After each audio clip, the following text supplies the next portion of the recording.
Heidelberg United 3, Western Sydney Wanderers 0.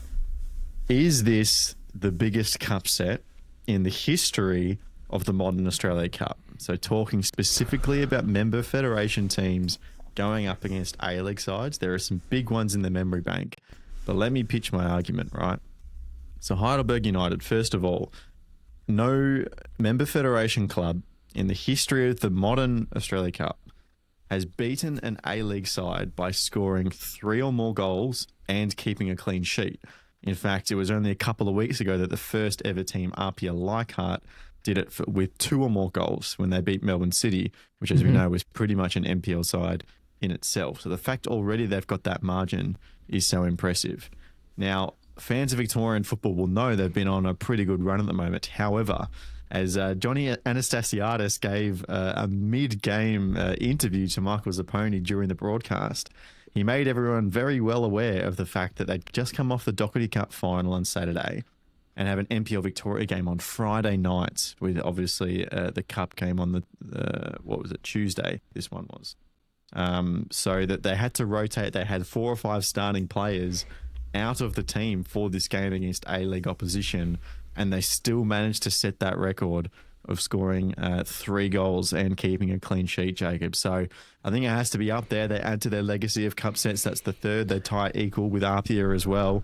They're starting to get quite the reputation. It's, just in terms of sheer gap in quality, I think by far, completely outplayed the Wanderers all game long. And a 3-0 scoreline is a comprehensive victory for an A-League side against the Wanderers, let alone an NPL member fed side to do it. So I definitely can't disagree. The other one that really comes to my mind is Redlands United beating Adelaide United the year after they won the league. That's kind of, you're beating literally the best team in Australian football. But that was after extra time. It was a close match, and this was an Adelaide that had just lost a bunch of key players as well after the championship winning season. So I do think that this result by Heidelberg is it's definitely got to be, I think, the best performance by an NPL side against an A-League side that we've seen so far in the Australia Cup. And that's crazy to think, right? Because there's been a number of really good performances by NPL squads. Adelaide City beat Wanderers back in the day. We've seen Sydney United go on a great run a couple of years ago as well, including a couple of A-League scalps. But just, in terms of just the full 90 minutes, Heidelberg were on top, and it just, it felt like it was just a done deal, a foregone conclusion. And, that's a really impressive thing to be seeing coming from the member fed sides. And I think it also goes to show that the Cup's kind of worked in that capacity as well, right? In that it's kind of not leveled the playing field, but it's brought that floor, that quality up with regards to the NPL sides when they come up against this sort of opposition, because they have the opportunity to play them, the potential is there for a couple of times a season, right, with the Cup. So I think that, it served its purpose, and it's showing us that, football in Australia is really at least in terms of the quality on the pitch, is in a really good spot right now, that even some of these so-called smaller clubs have this opportunity to come up against the big boys and pull a result like that. So no, it's a really, really good result. And I mean, like you said, Lockie, not particularly surprising for anyone who has been paying attention to NPL Victoria, because Heidelberg are a very, very good side. But I think just on paper, you look at it, a 3-0 result is, that's a tremendous result for them. Well, Eddie, there have been some famous cup sets. The Oakley Cannons have got the better of Sydney FC on 2 occasions, the likes of Apia over Melbourne Victory as well. Yeah, so as you were asking this question, I decided to get up a list of every single cup set that there's been, because there's some I'd absolutely forgotten about, right? Like, I'd forgotten Blacktown beating the Mariners in 2017, Green Gully beating the Mariners in 2016. Is there another Mariners one on there? Yeah, I was going to say, is this just a hit list? Well, the third time's the charm, right? Because I'm going to make an argument that it's not this Heidelberg Cup set that should take the cake. I'm going to go back to last year in 2024, Heidelberg United beating the Central Coast Mariners 3-1 after extra time. This is a Mariners side that, was coming off trophy after trophy after trophy. Heidelberg, good side. I wouldn't say great. took the Mariners to extra time and then absolutely ran away with it in the extra 30 minutes, not needing penalties, which that's always an achievement. Anytime you can get the job done in extra time without the need for penalties, because and the reason I say that is if you looking, and maybe it's just recency bias, right? That was not a side that's embellic of what the Western Sydney Wanderers are supposed to be, right? That's not if you were to name the Western Sydney Wanderers side on paper, even just last year, right? They'd probably do a better job than what was left from last year's side that came in along with a couple of their newer signings or their re-signings. One of whom we're going to get into later that has caused quite a bit of a stir. But yeah, I just look at it and I'm not surprised. I think the fact that it's a pretty solid Wanderers 11. I think the fact that Heidelberg this year are running away with NPL Victoria, I think they had one little stumble in a game against Avondale in the 13th minute of the stoppage time or whatever it was, right? That stopped them from sealing the premiership coming into this cup tie. I don't know, I'm not. Maybe I'm just not high on the Wanderers at the moment, but I think, for me, I think it's that 2024 Heidelberg is the one that stands out. Coletti, you've got to remember as well, though, the Mariners sucked last year. They were not good. After they lost all of their treble players, absolutely. Yeah. But this was still a Mariners side that was coming off the back of the treble, right? And I think... Yeah, but not the team. I still think you have to take that into account. Yeah, no, fair enough. I think, looking at this Heidelberg scene, just especially because there were so many players out. Moai Dara didn't play. Jamal Ali, the right back, who you can put RB next to his name on the team sheet. He's not a right back. He plays absolutely everywhere. But just a couple of key players out. Anthony Lesiotis, who got the winner, he was very key in this game. But you look at the Wanderers, Quol, Barbarousis, obviously two attackers they brought in. Still started Krajev, Brillante, Ugarkovic is another addition. Pentazopoulos, Thomas in goal, Gersbach at left back. There's still a lot of names there. So I'm interested in other people's opinions as well, for those listening along and watching at home.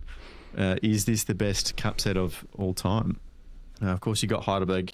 They are pretty much running away with that Australian Championship spot. They do still have a tight battle with Avondale to get the Premier's plate, but they will be hoping that they can get some more silverware. But yeah, fascinating. Really good effort from Heidelberg. That was the big cup set of the round, of course. We look across to some of the other games. All of the other A-League member fed games went the way of the A-League teams. Newcastle, after I'm going to call it was a cross gone wrong for the opening goal on a bit of a mud pitch, but they got the job done, and so did Auckland and the Bulls as well against Metro Stars. And then the other two games, all NPL clashes. I thought Brisbane City versus Olympic Kingsway, thoroughly entertaining. Went the distance all the way down to penalties, which you're a keeper in these moments, and the celebration from the keepers when they save penalties, you just see the joy in their face, which is so cool, because not only is it, the penalty shootout, the favourite's always the attacker, and if a goalkeeper pulls off a save, it's probably lucky, right? Because you're picking a side, apart from a few examples where maybe you're reading something off the boot, but to get it right, to get lucky and pick the right direction in that moment, in probably what is going to be one of the biggest moments of that club's history. It's just such an awesome moment. And of course, Brisbane City just ran away with it in the end, Jacob. Yeah, and the great thing about penalty, well, I don't know if it's a great thing about penalty shootouts, but you just get nervous watching them regardless of who's playing. I have no dog in that fight between City and Kingsway, but I don't care who wins, who goes through. But you sit there and you watch it, and you can't help but feel for the players, both the goalkeepers and the penalty takers, because you know what that must be like for them to be in that situation. Like you said, Lockie, it's such a big relief when it pays off, but if it doesn't, that's the worst moment of your career. You have nightmares about that sort of stuff for, the rest of your life moving forward. If only I scored that penalty. So that's kind of the beauty of penalties, is that it does not matter who it is. You're gonna feel those nerves, and it was just. That's what I love to see it in. We don't get the opportunity to see it all that often in the A-League, obviously. Being a home and away season, pretty standard stuff. And even in in the finals series, it doesn't tend to happen all that often. And certainly not very often since two-legged semi-finals have been introduced. So it's a rarity, and the best chance we get it is in the cup. And the fact that we've already had two so far. Of course, there was the Glory Knicks one in the first round, and when we get one with City and Kingsway, it's awesome to see. And I agree with you, Lockie, there, that it's all about those reactions from the players, and especially those goalkeepers, because it's not just even guessing the right way, it's also then reading how hard it was hit, how high or low it's going to go, where to position your hands exactly, or your foot, even if you're a bit ahead of it or whatever. There's so much that goes into it. It's that's why it's like 0.75 or something XG for a penalty, because it's just, you should be converting them. So the fact that it finished, penalty shootout finished 4-3, the keepers did their job. It was just on their players then to convert the penalties, and they couldn't do it. But no, thoroughly entertaining match for sure. Well, just on that, we all watched this shootout, right? And I don't remember which keeper it was, which goes great for the argument I'm about to make. But we all saw that one of the keepers got not even half a second to prepare, right? Like, he wasn't even on his line when the referee blows the whistle. Yeah. If you're a keeper in that situation, how furious must you be? Surely, because I don't remember which keeper it was, so which side won, which side lost. But if your side's lost that, and you're going, and you've had that penalty conceded, you've guessed the right way, you've done everything right, but you've had half a second to prepare for it because you're not even ready when the referee blows the whistle. Because that's ultimately on the referee, right? Both players have to be ready when the whistle's blown, and there wasn't, right? So why was it not as a referee, whenever I had a keeper as well? Whenever I had a penalty shootout, I always checked with the goalkeeper, checked with the penalty taker to make sure they were both set, and then I blew the whistle just to avoid that situation. Like if that was a Kingsway keeper, did Kingsway have a right of appeal there? No. They don't have a right of appeal. But keeper was on his line. There is absolute. Well, the thing, when the whistle was blown, he wasn't. So there is absolutely a line to be tread somewhere between the referee having the responsibility to ensure both players are ready, and for the referee to ensure that the goalkeeper is not deliberately wasting time before the taking of the penalty, right? So I'm sure that's the argument, right? It's like, we're ready to go, get moving, I'm going to blow my whistle and get things going. But, there are certain games where to set that precedent, and then there are other games like a round of a 16 in the Australia Cup where, I don't know, it's a big decision to make to choose that particular point in time to make a point of it. Well, all I'm saying is that, right, the keeper's not on his line, so if the referee blows the whistle, keeper turns around, or make sure that he's ready, he's still 2-3 feet off his line, that penalty gets retaken, right? Because the keeper's off his line, and he gets shown a yellow card. And he gets shown a yellow card for it. That's all I'm saying. The attacker gets an advantage, but the keeper doesn't. In a shootout, this isn't a, 3rd-minute penalty because a defender's had a brain fade because he's not ready to start the game, right? This is shootout, be ready to go. The referee has to do better there, surely. Yeah, I don't disagree. The final game as well, Avondale against Apia, the clash of the Australian Championship clubs. Paletti finished 3-1 to Avondale, as we say, fighting atop NPL Victoria at the moment. These clubs perhaps, we don't know, might have a chance to meet a little bit later on in the year as well, but it's Avondale that progress this time, who, if I'm not mistaken, will face Brisbane City in the next round, right? Yes, they do. They host Brisbane City on the 20th of August. Look, when I was at Apia's round of 32 game, the cheer went up from the locker room as the draw was being done, up from Apia's locker room, and I asked Franco Parisi about it after the game, and I just said, what is it about Avondale that your side thinks you match up well against? That you're cheering, at this, and he was very quick to quell expectations. Just kind of they're cheering because it's an away game. they get to travel out of the state, which you got to remember. Remember, federation sides don't get to do that. Unlike the A-League sides who are on a plane every second week. It's, you're playing at the same ground the same grounds every single week in your domestic league in NPL New South Wales. So the prospect of an away trip doesn't come along all that often. It was very, and Breezy was also quick to emphasise just how much respect they have for Avondale, and I think that showed on the pitch in this game that, the way it played out was very much, it was a tough game, and Avondale rightly, and well deserved, owing to the 3-1 scoreline, walked away victorious, and it gives us a little bit of a taste of the Australian Championship, as you said, and something that we can look forward to.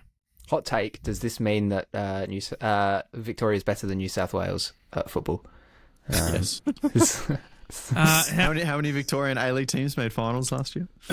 It's probably not a good time to go talking about Western United's final. Yeah. How many Victorian A-League teams are potentially folding this offseason? If you want to play that argument, no. Look, I want to say it was a Joey Lynch tweet that I saw in Victoria, versus New South Wales opposition in the Australia Cup, and I think it's specifically NPL. That I saw, and apologies if I've got it wrong, but I think Victoria does have the lead 7-1 or something like that, so it was 8-1 now. Based on what the numbers say, the numbers don't lie, and while they say that Victorian NPL sides are better than New South Wales NPL sides.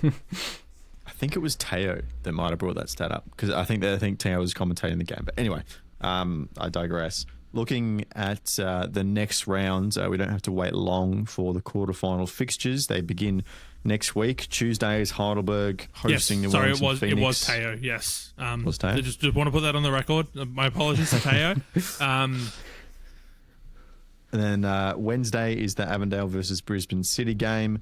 And then we go to the weekend. Sydney FC versus Auckland, a battle of the A-League powerhouses on Saturday evening. And then Sunday afternoon, the Newcastle Jets against Macarthur FC. Any, not even hot tips, but which game maybe are you looking forward to the most, Jacob? Purely from an A-League perspective, I find the Jets and Macarthur to be an incredibly interesting matchup. I think that they've both had very kind of interesting off seasons. They've both shown a lot of intent in the transfer market. Macarthur, as we'll touch on in a bit as well, with some more expected signings. It just seems like they're two clubs kind of on an upwards trajectory at this point in time. Obviously, Macarthur have a very strong history in the Cup in recent years, but the Jets have played some good football so far, and they seem to have done a good job in terms of recruitment. So, I think that one, just purely from a kind of a preview of the A-League, get a sneak peek of where these teams may kind of sit, come April, May next year. I think that could be a really good matchup. But it's obviously it's difficult to look past Heidelberg and Phoenix, because you've got that team coming off the back of a huge upset against the Knicks team that. What is even going on with them? They're just playing kids and they're just making it through every round, and that could be a really good clash as well. Yeah, I put this in the public sphere already today, so I'll double down on it. Heidelberg, Avondale, Auckland, and the Bulls. They are my 4 semi-finalists, which would then leave us with A-League against NPL and A-League against NPL in the semi-finals, which would be exciting, especially when we have to consider Kiwi teams and how they don't qualify for the ACL2. And, obviously, I think a lot of people want to see this Kiwi clash in the semi-final of the Australia Cup played in New Zealand. But we'll have to wait and see how we go there.